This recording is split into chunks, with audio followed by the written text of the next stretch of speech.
Hey everyone, this is TA Yusuf, and today we're going to be doing a transient analysis RC circuit. And in this example, we have 3 resistors, and we have a capacitor, and we have a switch. This question starts off, part A, the capacitor is completely discharged, and the switch is in position 1 when the power is turned on. Determine the capacitor voltage 1 second after the power is turned on. A good thing to remember is when we're working with transient circuit analysis, the voltage across our capacitor is always going to be a function of time. So VC of t is going to always be a function of time. And one of the equations we're working with is going to be VI plus our V final minus our V initial times 1 minus e to negative t over tau. And we can also simplify this to VC of t is equal to V final 1 minus e to negative t over tau. For this first problem, I'm going to actually start by finding one of our unknowns, tau. And the equation we have for tau is tau equals R Thevenin times RC. I'd like to find tau first because a capacitor value is already given to us. We already know this value. And R Thevenin we can find by redrawing the circuit, and it won't take us too long. So remember, for R Thevenin, we're going to short out our voltage sources. And this R Thevenin is looking in from the way of the capacitor. So this is my R1. This is my short circuit of my voltage source. And this is my R2. And now when I'm looking at R3, R3 is actually not connected in our circuit currently because we're working with switch 1. So switch 2 is not even, R3 is not even in our circuit, no current's going through. I don't even need to draw it for this first calculation of tau. So now I have my C1. I'm going to remove my C1, mark it A and B, make it like my load. And now I'm thinking about my R Thevenin from seeing in. So if I'm looking at this problem, if I'm modeling it going from right to left or going in, seeing from the capacitor, the total resistance seen from my capacitor, current goes up. Current is splitting across R1 and R2. My R1 and R2 are in parallel with each other. So that's 1 over 12 kilo ohms plus 1 over 6 kilo ohms.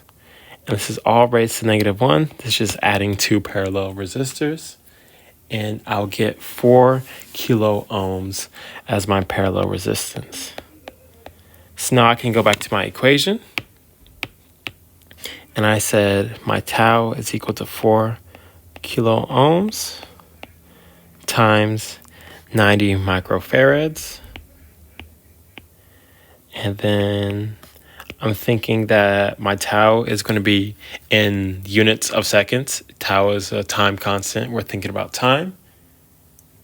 And if I'm looking at my zeros, 10 to the -3, or 10 to the +3, so sorry, 10 to the -6, I'm going to get 360, 10 to the -3 seconds, or 300 milliseconds as my tau value.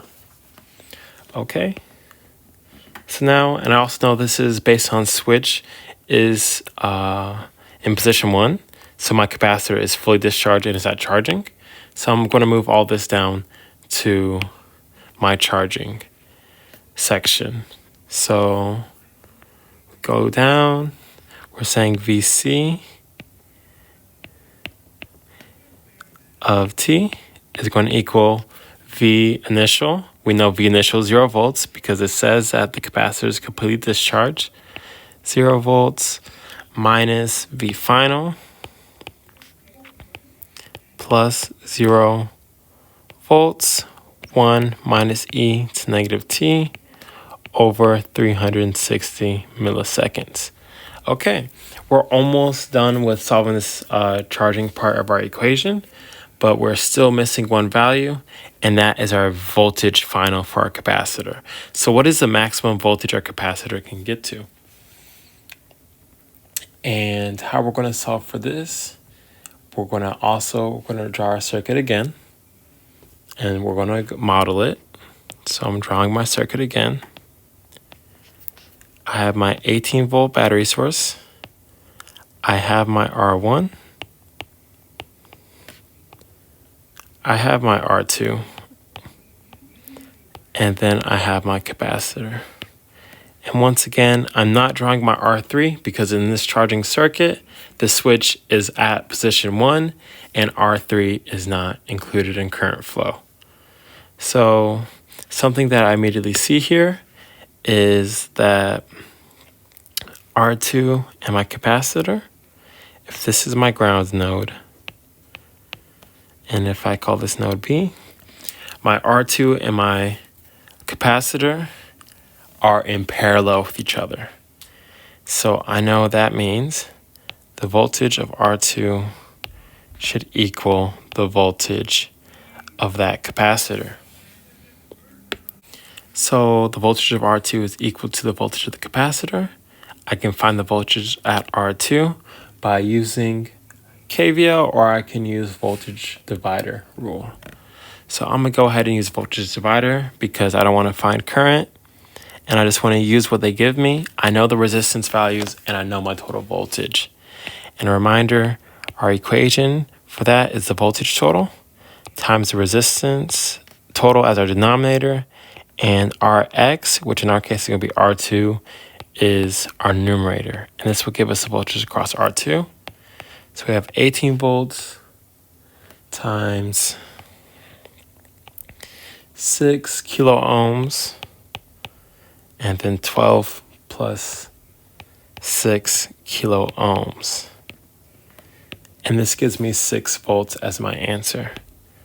So now I know that 6 volts is going to be plugged into my equation. 6 volts is my voltage final. That's as much as the capacitor can charge up in this circuit. So my VC of T is equal to 6. I can write my volts right here, but I'm going to actually save it for the end. So 6, 1 minus e to negative t. I'm going to write what I have for tau because I already solved for it. 360 milliseconds. And this is where I'm going to write my volts. So this is my charging equation. And something else that is not asked for in this problem, but is also good to know. If I was asked about the steady state of my circuit, or when my capacitor is fully charged, that's going to be 5 tau. And here, 5 tau is going to be 5 times that 360 milliseconds that we found. And that is equal to 1.8 seconds. So now we can go back up. The capacitor is completely discharged and switches in position 1. Determine the capacitor voltage 1 second after the power is turned on. Okay. So now we're going to go to our equation. We're going to use 1 second. So 6 minus 1 minus e to negative 1 over 360 milliseconds. We can just put that into our calculator like that. V of C of 1 second is equal to our equation. Make sure to watch the zeros. As we can see, our tau and our time constant, this is in terms of seconds, this is in milliseconds.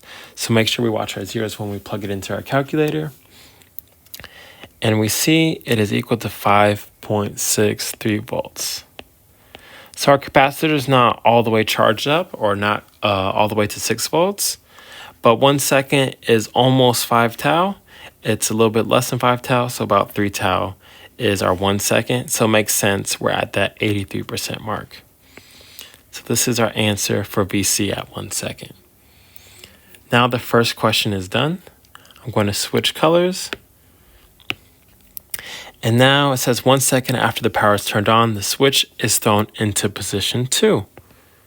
Determine how long it'll take the capacitor to discharge to nearly 0 volts. Okay, so a couple things that I know about a capacitor when discharging. For it to be nearly 0 volts, that's also going to be steady state for my discharging phase. And steady state for discharging and charging phase of a capacitor is both 5 tau. Only thing here is when I would look at my discharging phase, my tau is a different time constant. It's the same equation, but it's not the same as my charging phase. And that's because I'm looking at my switch, I'm looking at the position of my circuit and where its current's flowing, and where my capacitor is discharging to. So my tau is still going to be tau is equal to R Thevenin times C, but I need to find my new R Thevenin value. So if I'm going to redraw my circuit, when it's just discharging, R3 goes directly to ground and the capacitor, and now my voltage source and R2 are not connected at the top part to my capacitor or my resistor. So this is my new circuit for the discharging phase, just 2 components in here. So now if I'm going to think about my R Thevenin, it's just the R total or the capacitor or the resistance seen by the capacitor. So here it is just the value of R3, which is given 1 kilo ohm. And if we're thinking about 1 kilo ohm times the capacitance, it's the same capacitance. We can still use the 90 microfarads. Units will still work out the same as the previous problem. So it's 90 times 10 to negative 3, which we know is 90 milliseconds as one time constant. This is just tau. And like what I said earlier, we know that after 5 tau, the voltage will reach nearly 0, and that'll be good enough for us to use.